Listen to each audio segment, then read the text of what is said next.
This is episode number 13 with Dr. Chris Winter. We're just sort of a culture now of sound bites and tips. But when you think you've tried it all and you're on your 6th mattress and 12th set of pajamas and your room could not be darker and it could not be cooler, then people need something else to really dive a little deeper in terms of what's going on with their sleep, because it's not going to be fixed with an app or a t-shirt or something you wear on your head. Welcome back to another episode of Anchors of Health, where it's all about interviewing the most brilliant minds under any of the 4 essential anchors of health, which is mindset, nutrition, movement, and recovery. Every 2 weeks, I bring on a world-class expert, and today's episode is with one of the world's most respected experts on sleep.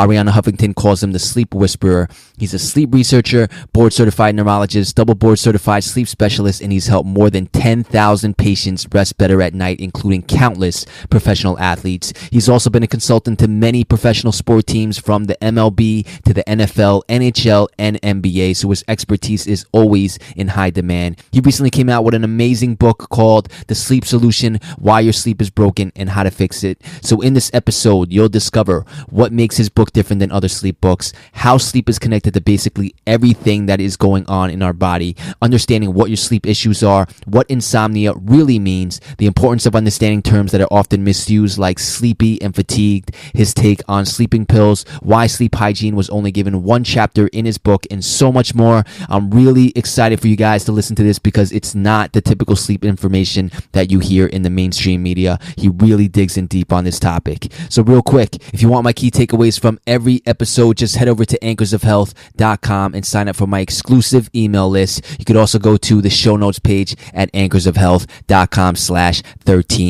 for everything that we discussed in this episode. So let's just jump right in. Without further ado, here's my interview with Dr. Chris Winter. Dr. Winter, welcome to the show. Thank you so much, Bill, for having me. I appreciate it. I'm happy to have you on the show because your book is amazing. I've got pages of notes on it. It's called The Sleep Solution: Why Your Sleep is Broken and How to Fix It. It's really got a great mix of professional experience, cutting-edge science, personal stories, and surprisingly, a lot of humor too, which I didn't expect. And I gotta say, after reading it, I felt like it was as comprehensive as a book could be in terms of helping people really understand on an individual level what their sleep problems are and how to solve them. And what I mean by that is sleep tips are typically just, as you know, just thrown out there as a one-size-fits-all solution. And it's really hit or miss on whether that's really going to help someone. But you really guide the reader through it. What was your motivation behind writing this book, and what were some of the struggles in putting it together? I think that, my motivation was sleep is something that's very important to me. I'm very passionate about it. It's about the only thing I know anything about. I'm 44 years old and I've been in the field for 25 or 26 years now. So it's a fantastic field, and it's a field that's finally getting its attention and its due.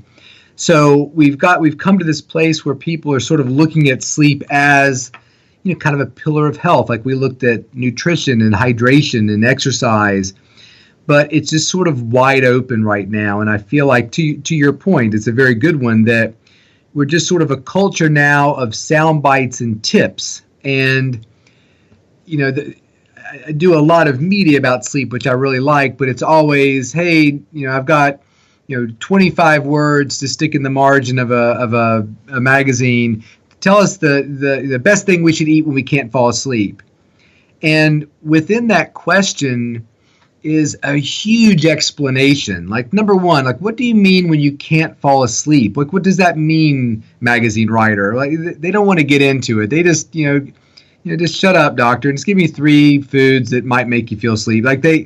So I just felt like there was a lot of really good sleep references out there, and there was some really good sleep books out there. But in terms of helping a reader understand their own sleep and get outside of this sort of sleep hygiene cycle, it really didn't exist. To me, it's like meeting somebody whose left lower quadrant is really causing them a lot of pain. I don't know, you might say lie down, or why don't you eat a little something, maybe you're constipated or something. But at some point, you probably say, wow, maybe something more serious is going on beyond something that you can control.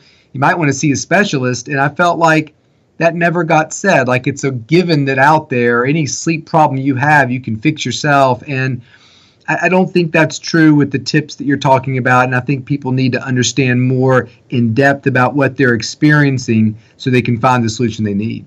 Right. And, and you've been in this field for a very long time. When you look at sleep at the time when you first entered it to what it is today, are you happy with the way that sleep is represented?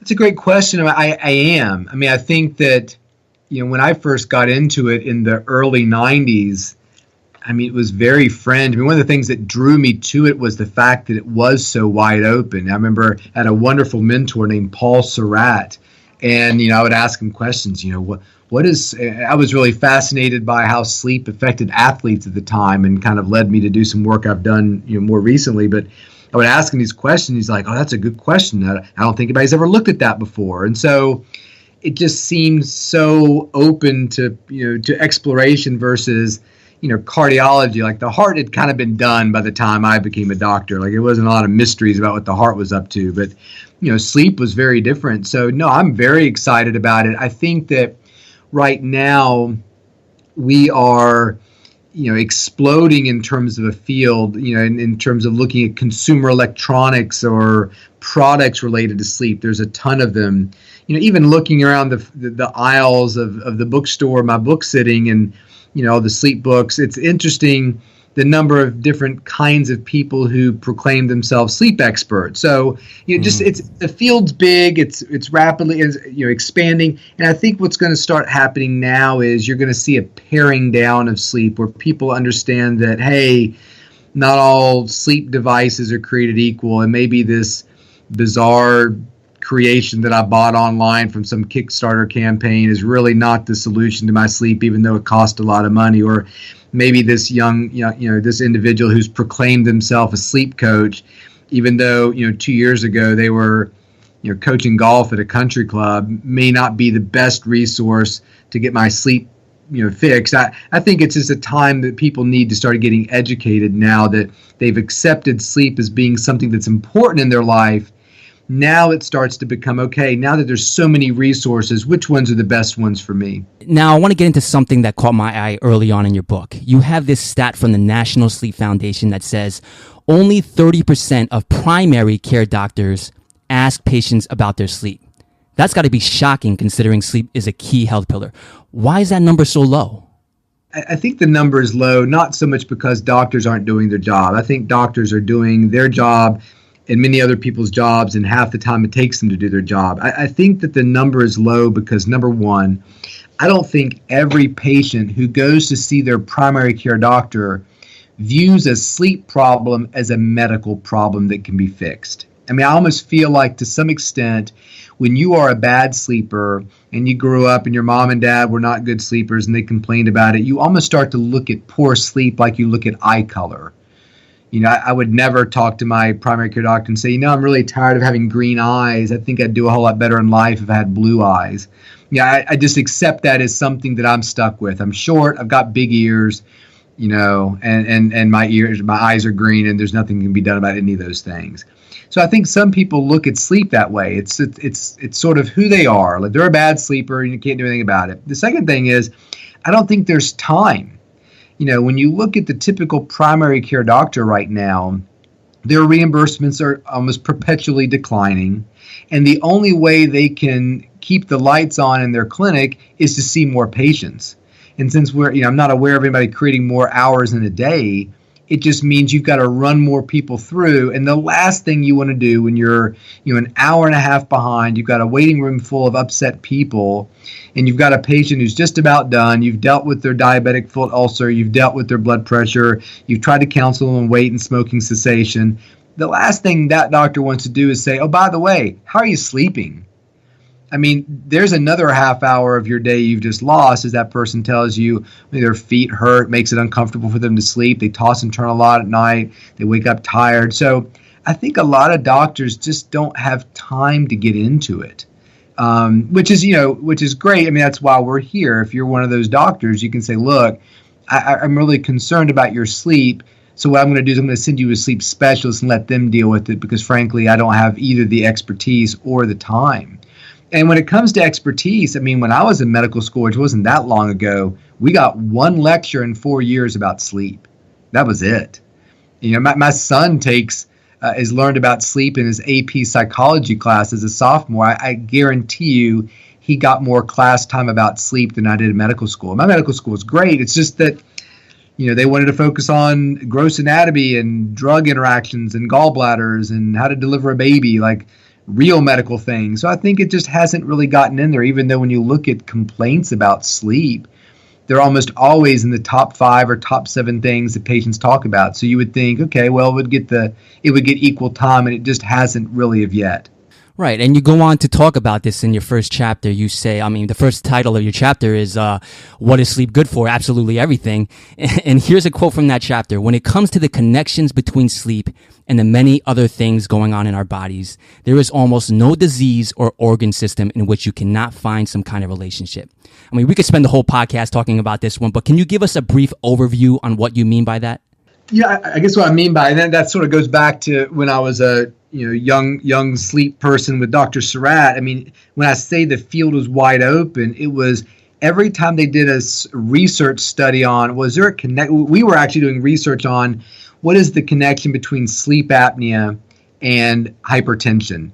Is it really a direct connection, or is it just because a lot of people who have sleep apnea are obese, and it's the obesity that causes hypertension? And we found that there, in fact, was a direct relationship. So what I mean by that is that any condition you come up with, Alzheimer's disease, has a direct connection to sleep disturbances or sleep apnea.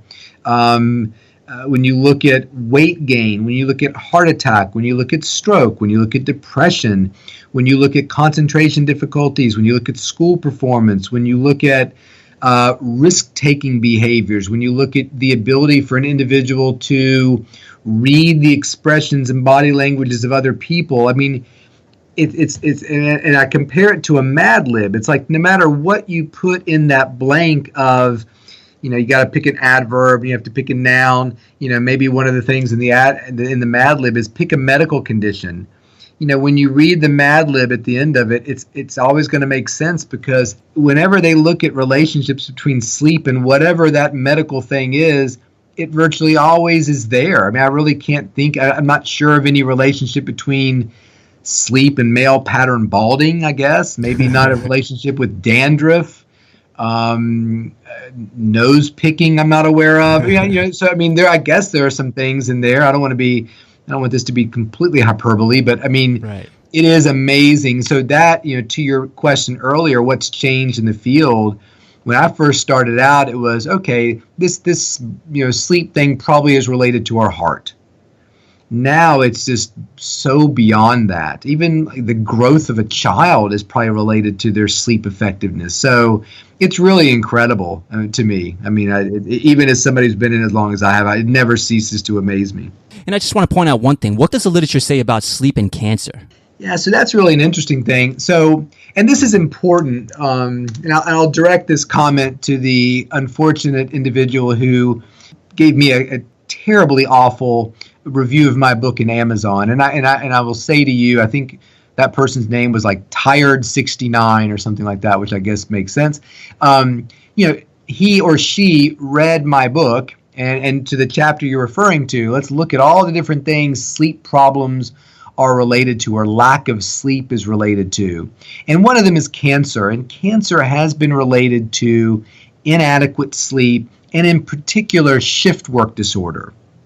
So the problem becomes, and I thought I had done a good job of explaining this, but probably not, is that insomnia is not lack of sleep.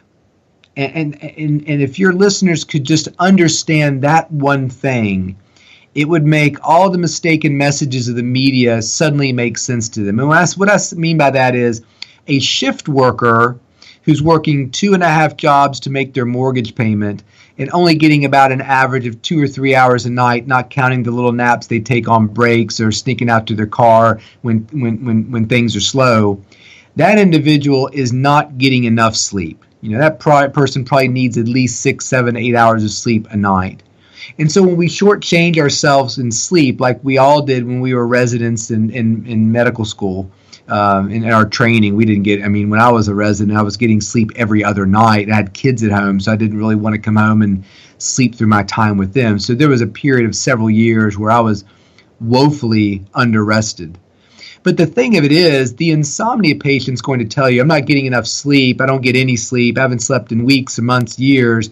But they don't really manifest any evidence of sleepiness. In fact, often they can't nap. They'll tell you, I can't lay down and take a nap. I never sleep, which is physiologically impossible. Now, compare that to the shift worker. Compare that to me when I was in the thick of residency. I fell asleep routinely during dinner parties. I could easily fall asleep during intercourse. I fell asleep trying to buy a car one time, and like literally in the middle of negotiating a car, just fell asleep. So if you ask the shift worker, you got any trouble falling asleep? They'll say, absolutely not. I just don't have enough time to get it. Versus the insomnia patient who's got trouble sleeping all the time is really a different beast. If you've got insomnia, you're not really putting yourself at what we think is any kind of increased risk for cancer, heart attack, or stroke. If you're listening to this and you're a young law intern or trying to, get ahead in your business, and you're going to, you're leaving the office at 10 o'clock at night, commuting home, getting home at midnight, and you're the first one through the door at 4:45 in the morning, you're not getting enough sleep. And this whole thing about cancer risk, particularly breast cancer, particularly in women who are shift workers, probably very much applies to you. And we're just scratching the surface with that right now, but I can virtually guarantee you the next few years, the information about the relationship between cancer risk and inadequate sleep is probably going to be very startling. So much so that I will make this prediction on your podcast. Oh, wow. Okay. Here we go. That we are going to have to look at the whole idea of shift work like we looked at asbestos. At some point we put asbestos in every building in the world, pretty much because it was cheap, it was a good insulator. Then at some point somebody figured out, I think this causes lung cancer. And I'm sure there was dialogue initially like, wow, that's too bad, but hey, what are we going to do? Take asbestos out of all these buildings we put it in? And as the years passed, the answer became, yeah, and it's going to be a real pain in our ass to do it, but we've got to do it because what we've done is so dangerous. I really think that as time passes, we're going to have similar thoughts about shift work. I almost feel like it's, what did the South do once the war was over? I'm sure there were people down there saying, well, we can't sustain our economy now because of this, what we built it on, you've taken away, and rightly so. I think shift work is the same thing. People are going to say we can't staff our 24-hour call center because, you're taking this away. And I think rightly so again, it's hazardous to health. It's the wrong thing to do. So smart people are going to have to come up with other ways to get the productivity that we need without sacrificing people's sleep. Because I see shift workers every day. It kills people's health. And I could feel my own health dying when I was a resident. The only reason I would have done it is because I knew, okay, in 3 years, 4 years, this will be over. But if you're a trauma surgeon, I have a friend, her name is Elizabeth. She works up in Washington, or actually, kind of the Pacific Northwest. She is a trauma orthopedic surgeon. And after my book came out, she said, my God, like this is my life you're describing, being on call, unusual hours.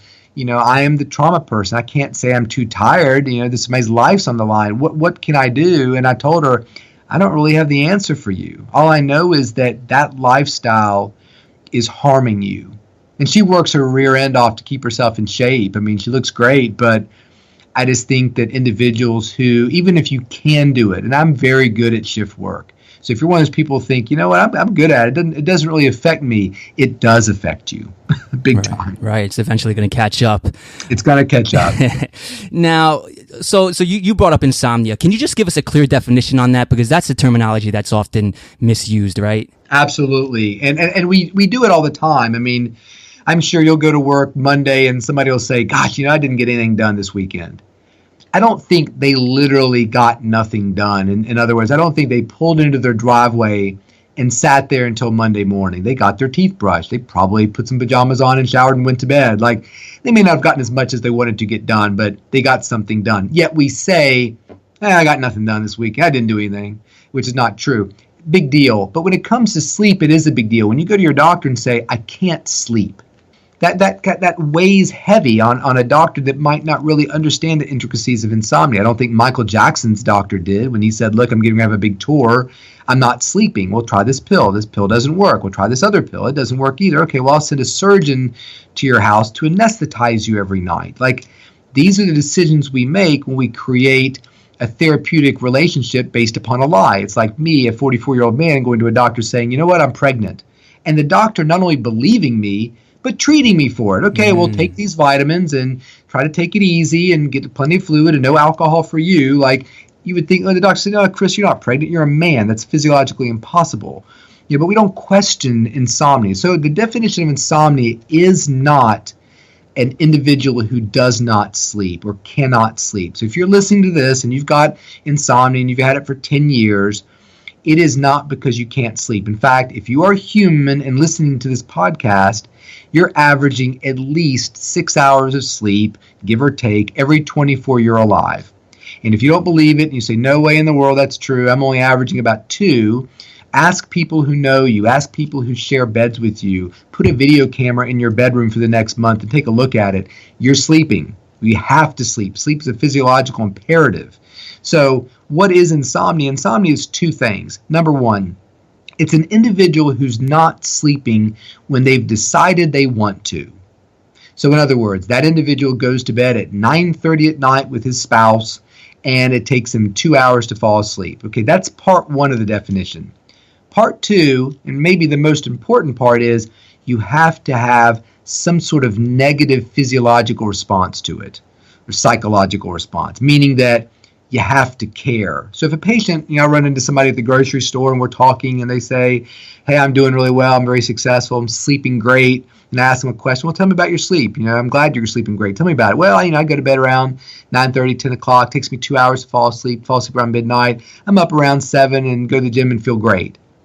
That person doesn't really have insomnia, even though it took them 2 hours to fall asleep, because they don't care. I mean, some people actually like to be in bed, quietly awake, meditating, thinking about their day, thinking about what to buy their spouse for their anniversary upcoming, thinking about their celebrity crush, whatever they want. So it takes physiological angst to create insomnia, meaning I get in bed, it takes me 2 hours of sleep, I hate it. It's hellish. And again, if you look at real negative reviews, there's a wonderful one on my Amazon page. A woman says, this author clearly has no idea what he's talking about when he talks about insomnia. It is a hellish existence. His book is cruel. He has no idea what it's like to spend countless hours unable to fall asleep. And it kind of goes on in that vein, one star and threw it in the trash. And what you really see in that individual is a clear definition of insomnia that I could ever write, which is basically what's happening in this person's life. They're getting in a bed, they're turning out a light, and they're lying there in a comfortable, dark room, maybe next to somebody they love, and they're not falling asleep, they are awake, kind of like you and I are awake right now. Mm-hmm. I find hellish to be an interesting adjective for that situation, because if you ask me, hey, Chris, what's a hellish situation? I would say it's, I'm going out with my wife, all of a sudden a van pulls up, a guy jumps out, throws a hood over my head, drags me into the van, I'm drugged. The next thing I know, I wake up naked in a hole in somebody's basement with some creep asking me to put lotion on my skin every 45 minutes. Like that to me, there is, you want my definition of hell? It's right out of Silence of the Lambs. That would be a hellish situation right there. And there are others. It's not me in my bed sitting there. Like it, any more than it is right now. I don't consider talking to you a hellish situation, but it's that expectation, it's that fear of failure that starts to create this cycle. And now you really start to get into what insomnia is. It is a person who is desperately trying to sleep and either can't at the moment they want to, or sleeps, but that anxiety makes it very difficult for them to perceive their sleep. And we get patients all the time who will tell me they can't sleep. I write about it in my book. So we put them in a sleep center. They say, well, I can't sleep. Why would I want to have a sleep study? And I tell them, just go over there and let them tape the wires to your head and just sit there awake all night like you normally do. They come back. They always sleep 6 hours and 38 minutes. And the first thing they say is, okay, well, there you go. I told you I couldn't sleep. I'm like, well, you slept 6 hours and 38 minutes. Sometimes you have to show them the video. I had one woman, I showed her the video. She still stood up and said, I knew you were too young to be a doctor, and she walked out. Wow. So it's insomnia is a much more complicated issue than a small little paragraph in a, wonderful, Men's Health magazine. It takes explanation, and that's really was the impetus to write the book. I need people to understand that, yes, you've got a sleep problem. That woman has a sleep problem, but the sleep problem is not that she can't sleep. Right. Thanks for breaking that down. That was a great explanation. And two other terms that are often misused as well. So sleepy versus fatigued, interchangeably used, when in fact they don't mean the same thing. Can you explain the difference between those two terms? Absolutely. And it's so important, especially if you're somebody who struggles with fatigue or struggles with sleepiness. You sorting those terms out and presenting it to the practitioner taking care of you can really save you a lot of time and help your practitioner help you much better. So in our culture, we use the word tired or sleepy or fatigued quite a bit.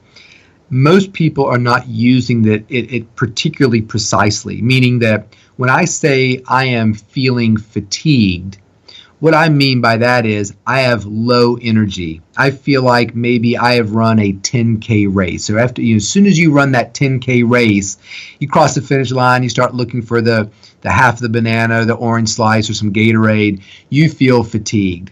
Like maybe, with a mile left to go in the race, you couldn't run anymore and you had to walk. Like the fatigue was so great, you couldn't keep that running pace up anymore, or you had to stop, whatever, or you finished the race, but now you're completely worthless. And even though you need to mow the lawn when you get home, you got no energy to do it.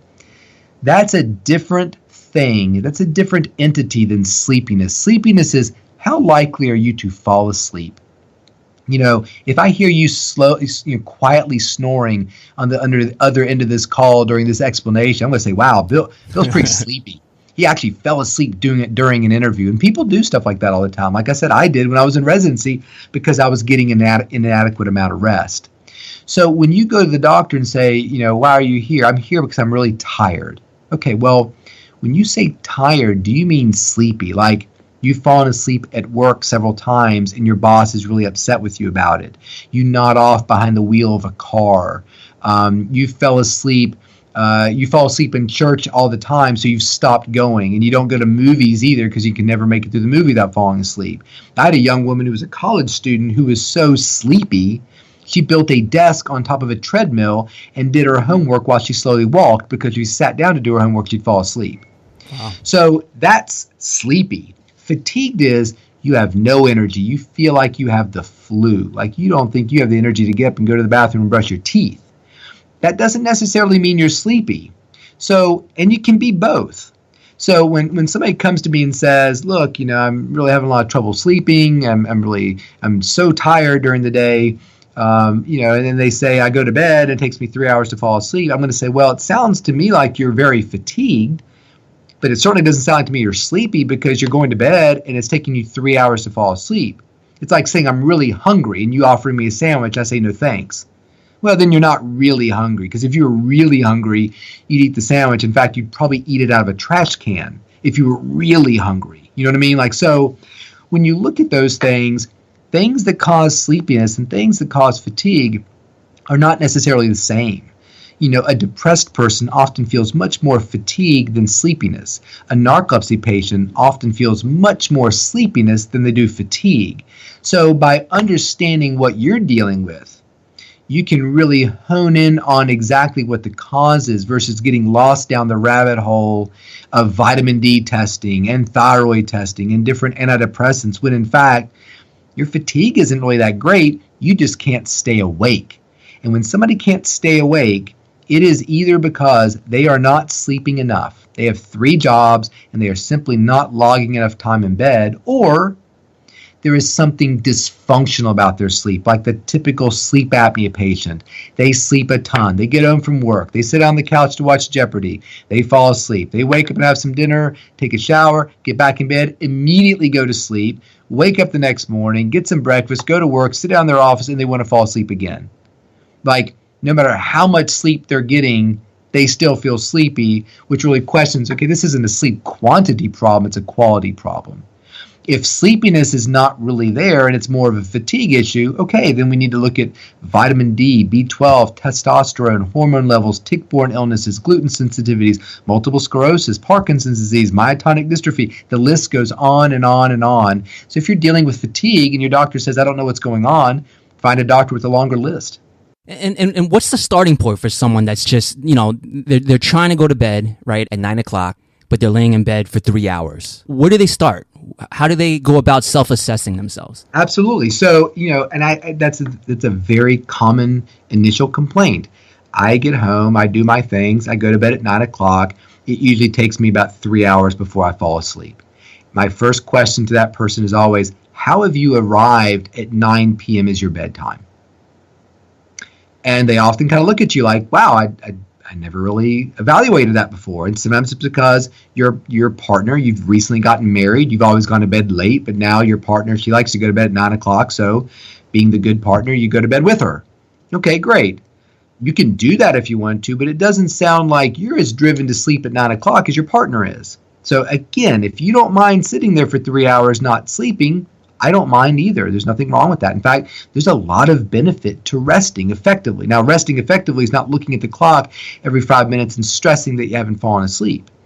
So, or you say, you know what? I don't think 9 o'clock's a great bedtime for you, and it sounds like your brain has been trying to give you that memo for years. Every time you go to bed, it takes you 2 to 3 hours to fall asleep. Well, it's sort of like, when do you go to lunch? I go to lunch at 9:30. 9:30 a.m.? Yep, I do. I've always done that. That's interesting. It's so early. Yeah, well, tell me about it. What do you like to eat for lunch? Well, I go to the restaurant around 9:30, and I sit there for 3 hours while the waitress keeps coming over to ask me what I want. I keep saying I don't want anything. I'm not that hungry. And finally, around noon, I order a chicken sandwich. Like, that's bizarre. Who does that? Mm-hmm. At some point, the waitress is going to say, why do you always come here at 9:30 when you never eat until at least 11 or 12?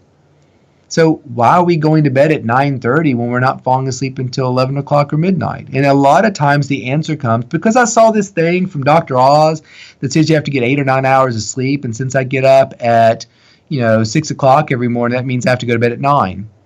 Okay, well, yeah, if 9 o'clock is the amount of sleep you need, then get 9 hours. But what about your history makes you feel like your body needs 9 hours when you're struggling to get 7? Do you know what I mean? And so now we start getting into the differences that humans have in terms of sleep need. And why it drives me crazy when sleep specialists go on radio shows or TV shows or healthy, and they talk about the importance of 8 to 9 hours of sleep. Hey, listen, I'm all about 8 to 9 hours of sleep if you need it and you can get it. If you are one of the unfortunate souls that we call a short sleeper and you can only get about 6.5 hours of sleep and that's what's right for you, trying to get 8 or 9 hours is like me trying to eat 2 pizzas for lunch just because I saw a pro football player do it one time. Do you know what I mean? It's not right for me. So journalists never ask nutritionists, how many calories should we be eating? Because the individual makes the answer to that question vary so dramatically. Are you a football player? Are you a gymnast? Are you an 80-year-old retired accountant who's somewhat bedridden? That radically affects the answer to the question of how many calories you need. Sleep's kind of like that. To say 8 hours, okay, great. It's kind of like saying the average picnic, the person needs 2 hot dogs and a hamburger. Maybe that fact allows you to plan for how many hot dogs and hamburgers you'll buy for your big picnic. But nobody would sit there and make every one of the attendants who come to their picnic eat 2 hot dogs and a hamburger. It doesn't happen. Some people eat none. Some people eat 12. It's an average, and we don't treat it as an average because we don't have time to really explore the topic during the 30-second, spot between radio songs. Studies have shown 8 hours to be great. Okay, coming up next, Coldplay. Whatever. So hard to do that in a short period of time. Great, well said. Now, another term that's often thrown out there is quality sleep. Is this a subjective term? How would you define good quality sleep? Sure, I think it can be. I mean, I think we are entitled as people to say, you know what, last night was a good night for me. I raked leaves all day, and my God, I slept great last night. Or I really struggled. I usually have no trouble falling asleep, but I really did last night. I woke up a lot. I was really restless. I was nervous about who was going to get the promotion. I was terrified. I say in the book, my parents would put me in bed at night right before, Christmas Eve and say, hey, you better get some sleep or Santa Claus won't come. And then they'd leave. So now all of a sudden I felt like the household's Christmas experience was all up to whether or not I slept well that night. And by God, I never felt like I slept on Christmas Eve. So again, it's important that, yeah, we can have subjective feelings about the quality of our sleep, but it can also be an objective type of thing, meaning that individual has a polysomnogram, has a sleep study, and says, okay, well, despite the fact you didn't feel like you slept at night, you did sleep 6 hours and 13 minutes. I can show you the video if you like. Now, that patient is still entitled to say, well, great, okay, I see the video, I see myself snoring. Clearly, I slept more than the hour I thought I slept, but it doesn't feel good to me. And that's what we have to do as sleep doctors, is that just because I've proven that that patient does, in fact, sleep more than an hour at night, in fact, he's sleeping closer to 6 or 7, all we've done is redefine the problem. It's not, hey, look, you sleep more than you think you do. Don't let the door hit you on the way out. It's, yeah, when you came here, you thought you weren't sleeping. You thought that was your problem. That's not your problem. The problem is you're sleeping 6 to 7 hours and you don't perceive it as being particularly high quality or existing at all. That's the problem we need to work on and figure out why that's happening and fix it. So at some point in the future, you are going to bed, you are closing your eyes, you're falling asleep within 15 or 20 minutes. There's a period of wonderful amnesia, and then the alarm clock goes off and you wake up and you think, wow, I was out cold last night. That was a good sleep. And the sleep leaves you feeling rested and not sleepy during the day. Like, that's the goal. And the goal is not going to be achieved with a sleeping pill or taking Seroquel or Ambien or those things at night for the rest of your life. It's really a deeper dive than that. And that's where I think sometimes medical professionals let patients down. I mean, I see patients all the time who've been on really ugly drugs that hurt sleep for decades because that's what the primary care doctor does. And, one of the things I talk about in the book is most sleep problems, insomnia, they're symptoms. They're not diagnoses. It's like blood coming out of your ear. You might go to see your doctor and you got blood coming out of your ear and your doctor sticks some cotton in it, says, don't worry about it, just some blood. I'm sure it'll dry up and go away. And, a week later, you go check in with him again. He takes the cotton out. Oh, wow, more blood. Okay, well, let's put a little bit more cotton in there. You've really got some bad blood coming out of your ear syndrome. And you're thinking to yourself, well, that's a weird title. I've never heard that name before, but, whatever. And a week later, you go back. He takes the cotton out, more blood. How many times would you visit that doctor, let him call it blood coming out of your ear syndrome, and just keep shoving cotton in your ear canal before you'd say, you know what? Enough of this. Like, where is the blood coming from, and how can we stop this? How can we treat the problem? It doesn't seem like we've gotten to the root of the problem here. And that to me is insomnia. That to me is the person who for the last 7 years has gotten a prescription for some sleeping pill, even if it's melatonin, every night, and you just take it. I love asking patients, what is your condition that necessitates you taking a sleeping pill every night? They never have an answer for it because there is no answer for that question. It's just, I don't know. This is what he or she gives me, and I take it. And I'm scared not to now. They just want the quick fix. Yeah. They want the quick fix. Everybody wants the quick fix. Of course you do. But it's not really a fix. Right, of course. Now, in your book, you talk about sleep hygiene as the foundation needed to fix all sleep problems. Can you explain what you mean by sleep hygiene and why you recommend that as a starting off point? Sure. So sleep hygiene is basically, for lack of a better term, it's all the things we talk about generally in the media that, they're sleep tips to some extent. It's, hey, make sure your room is nice and dark when you sleep, and make sure you're only having sex and sleeping in your bed. You're not paying taxes or having stressful arguments with your partner. Make sure your room is cool. Make sure you're not drinking caffeine and smoking cigarettes right before you go to bed. Like all the little tips that we talk about. To me, that's really sleep hygiene. Your bed's comfortable, your room's not cluttered, all those things. And to me, when I think about sleep and having the experience I have in sleep, I think that's going to help about 25% of people really sleep well. But as I told somebody recently, it's 2017 now. I'm not terribly optimistic that when somebody comes to me and says, look, I've been struggling with my sleep for the last 5 or 6 years, me saying, well, make sure your room's quiet, make sure it's dark, and make sure you're not smoking and drinking caffeine up to the point where you go to bed and you'll be just fine. I mean, at this point, patients are savvy enough that they've done these things. And that's why we've come to this weird place now with sleep, is that consumers are becoming much more educated about the basics of sleep. So now it's sort of opened up this sort of world of, well, why don't you get this strange bean-shaped like pillow that makes little animal noises and glows? That'll help you sleep. How about you wear this ring on your finger that will gyrate and send, Bluetooth signals to your Spotify account and play only Sam Cooke songs when you're having trouble? These are all great ideas, and God bless you if you're somebody out there that says, hey, man, the bean-shaped pillow saved my life. Like, great, love it. But again, if we get 100 people who've had sleep problems for some time together in the room, I'm not sure that will be the solution for the majority of them. If I'm wrong, hey, I'd love to be wrong. I tell people all the time, if it's not harming you or it's not harming your wallet and it works, I don't have a big problem with it as long as it's safe. But, to me, it was like there was this great episode of Dr. Oz one time.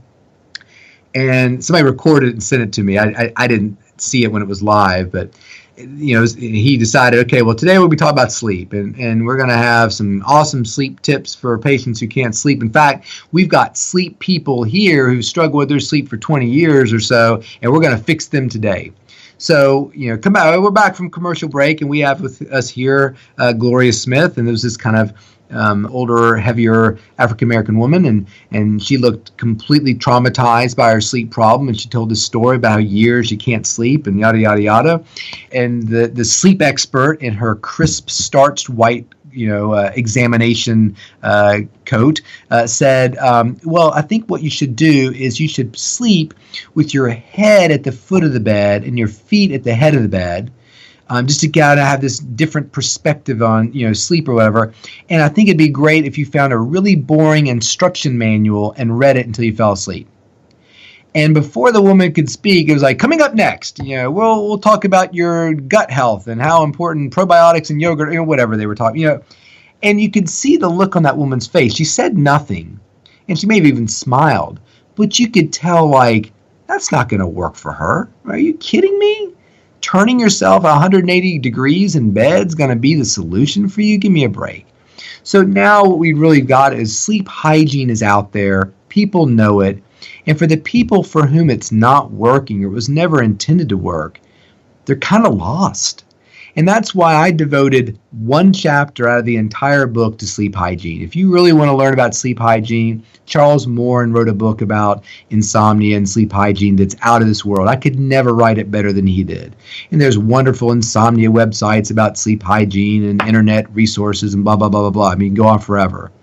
But when you think you've tried it all and you're on your 6th mattress and 12th set of pajamas and your room could not be darker and it could not be cooler, then people need something else to really dive a little deeper in terms of what's going on with their sleep, because it's not going to be fixed with an app or a t-shirt or something you wear on your head. Now, one of the things I appreciate is the fact that you like to know as much as you can about what your patients are going through, even if that means experiencing it yourself. Anything that's legal, I'm perfectly happy to do. Right. And to take things further, you even have a recurring blog post series on the Huffington Post called Sleeping Around, where you go beyond the typical questions about healthy sleep and seek out, physically experience the most unique sleep circumstances, and you share your experience. So first off, what are some of the craziest ones you've done, and what was your motivation behind doing this? Sure. So a bigger motivation is, if somebody was reading those blogs, they would say, wow, if he can sleep strapped to the side of a mountain, maybe I could sleep in my own bed. So each one has sort of I would say is an exaggerated situation, but underneath it, I'm trying to illustrate a point. So I worked for a couple years on trying to get some sort of mountain climber to take me up onto a ledge and construct what's called a portaledge. So for some mountain climbers, they will climb, like the Yosemite, El Capitan is so big, they'll climb part of it in a day. Then they build themselves a little teeny bed that sticks out from the place on the rock where they're at. They sleep on this tiny little cot-shaped thing sticking out, with death drop below you. They wake up, disassemble their little bed, put it on their back, and keep on climbing. It's crazy, but so it's called a portaledge. And so I really wanted to go up onto a ledge and have somebody construct one, and then I wanted to sleep on it. And the point I was trying to get at in that article was about fear.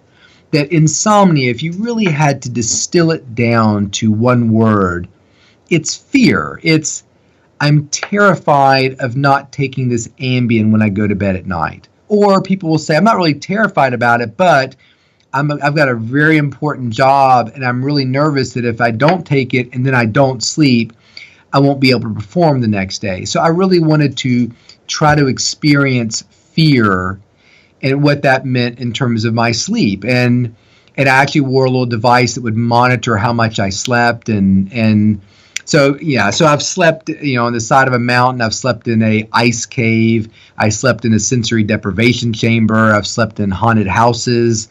I think sleep is fun, and it's fun to kind of, I've got a whole checklist of places I want to sleep, and I'm always trying to figure out how to make them happen. I haven't written those blogs in a while just because the book came along and really kind of knocked me off but I always thought it'd be kind of a fun thing to write a Bear Grylls like book that's not how to survive in different situations. It's sort of like buy the Bear Grylls book, survive, and when the night comes, here's how you can sleep in an ice cave on the side of a mountain. I tried to convince people to let me sleep in Alcatraz, but that didn't go very far. Oh, wow. A fun thing, but anyway, so that's nice of you to mention that those are a lot of fun to write. Very cool. Now, just as a final question, if you were in charge of fixing sleep in the workplace, let's say a CEO of a major corporation said, I care about the health of my employees and I'm giving you the keys to do whatever you want, what would you do?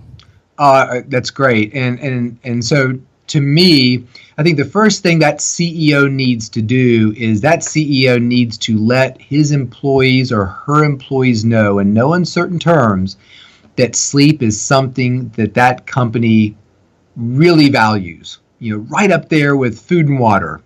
So, and the best way you're going to do that is to lead by example, because you can say, look, we value sleep. We're really high on sleep. But if there's not symbolic sort of references to it, I think workers are still going to think it's a trap. Like if I take a nap or if I leave early and go to sleep, they're following me and tracking this and I'm going to get fired or demoted or whatever. So I love Arianna Huffington. Like when she takes a nap, she has ways of, leaving her office windows open or putting a sign on her door for everybody to see that she's taking a nap. So it's not something to be ashamed about as it probably would have been a generation ago. I can work with a lot of professional sports teams, and there's still, coaches who feel like napping is kind of a sign of weakness. In fact, one team created a napping room, but they didn't want to call it a napping room. They called it the regeneration room just because they thought napping had a negative connotation, which I thought was kind of funny. So, advice number one is lead by example. Number two, create ways for your employees to rest, meaning that there should be rooms where employees could take a nap and they can take a nap anytime they want to. There's no consequence for napping. I've got a relatively small group of office workers here that work for me. They can nap anytime they want. And I would be very upset if during one employee's nap, another person, disturbed them to be funny. Let's go take a picture of them, post it on the internet, or let's stack something on top of their head. Like, we take nap very seriously and sleep very seriously. I think that, allowing these individuals to carve out time for themselves is really important too. I don't really believe in, vacation days. Like, just, you want to take some vacation, take some vacation. Like, the people who work for me work their rear ends off. Like, they don't have to prove to me, like by counting, you only get 12 vacation days, 13 would be too many. If you're feeling like you're not up for the job, take some time off. If you look at Southwest Airlines, they allow their pilots to call off anytime they want to and say they don't feel rested enough to fly, and they'd have no financial penalty for that. You still get paid as if you did the flight. I mean, that is really forward thinking and gutsy. An organization that says, look, come to work when you want to, leave when you want to. I mean, just as long as you get the work done, you do a good job, we're happy with that. I think that CEO should give as much information to their employees as possible. Let me tell you, one of the most forward-thinking people I know in that realm is a guy named Michael Suzy. He is the kind of the health and wellness person for LinkedIn, which I had no idea how big LinkedIn was. I thought LinkedIn was like three guys in their mother's basement, like, organizing everybody else's CVs on massive hard drives. I mean, it is a huge operation. And that guy and that company really worked to promote healthy sleep in that workplace. And it's the dividend that keeps giving. I mean, if you look at all those things we talked about at the beginning of your podcast, chronic disease, burnout, depression, I can't imagine the amount of money you save. Plus, works better when people are rested. I mean, how many times have you stayed until 4 o'clock in the morning working on something, and the next day when you really evaluated, you're really excited about the quality of work you were putting out at 4 in the morning. So, I think that we just have to be in touch with it. We have to create workplaces. And I always tell the sports teams where I work with, rule number 1 is you create a culture of sleep. And that culture is talk about your sleep. Talk about it in ways that you feel free. Hey, I slept really well last night, or I've not been sleeping really well. And you create a culture where you can talk about these things, find solutions, and not fear repercussions. So that's where I would be at. I'd have napping rooms all over my massive Silicon Valley headquarters. Awesome. So as the final wrap-up question, do you have any last words of wisdom or anything you would like to leave our audience with? No, if somebody's actually made it through listening to me talk this long, I really appreciate your attention. I hope my book is helpful to you. It's a bit out there. It's a little bit different from the typical sleep book, but one thing I would say is I hope that anybody who reads my book understands, and maybe listening to this podcast, you'd see that I might be a little bit blunt or have a little bit less frontal lobe than your average doctor, but I am incredibly sincere and earnest when it comes to helping people sleep better. So, people sometimes, a couple reviewers have said, I don't appreciate his tone. So if listening to this and being kind of frank or flippant about things upsets you, that maybe my book's not for you, but the tone is really trying to sort of de-stress the situation that, look, having a little bit of a difficulty with your sleep and having some sort of terminal illness, they're really not in the same category. And if you're somebody out there struggling with a terminal illness or cancer or something really horrific in your life, I'm really genuinely sorry to hear it. If you're struggling to fall asleep at night, or you wake up a lot during the night and you can't get back to sleep, it's not that big a deal, and we can fix it. We truly can fix it. So hopefully you find, something positive in that book, and understand that the book you're reading was heavily edited by my editor. So there exists an unedited version out there that's really out there, but had a bunch of stuff that my editor said, look, a doctor really can't talk like this. So maybe one day there'll be a secret release of the unedited. Oh, that would be cool. I'll tell you, nobody really knows this. The original title was Shut Up and Sleep, which my editor said it was terrible. Uh-huh. So maybe that gets released one day, and somebody who's really interested could get a chuckle about, how candy bars relate to sex or something like that. I remember there'd be a whole section about that. My editor said, you got to take this whole thing out. Oh, wow. You should release that one. There's the secret behind the book, right? Great stuff. So doctor, if people want to learn more about you, where can they find you? Sure. So, the book's on sale at Amazon, Barnes & Noble. It's The Sleep Solution, Why Your Sleep is Broken and How to Fix It. My website is www.cville Neuro and Sleep. But if you just look up Dr. Winter, you'll find that. And then my Twitter, I try to put a lot of good stuff out there, is @sport, SPORT, sleep, SLEEP doc, @sportsleepdoc on Twitter. And I try to put some good stuff out there about sleep. So I'm at 900 followers, I think, which is incredible to me. So maybe with your listeners' support, we can break the 1,000 mark at some point in the future. Definitely. So awesome. Anyway, that's where we're at. All right. Great stuff. Thank you so much, Dr. Winter, for taking the time to come on this show. Hey, thank you for the forum. I really appreciate what you do.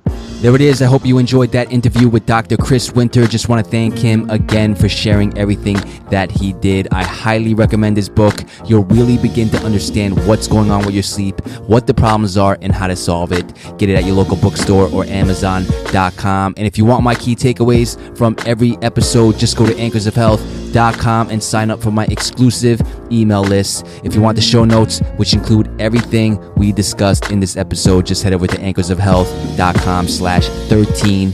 So that's it for me, and I'll catch you guys in the next episode. Peace.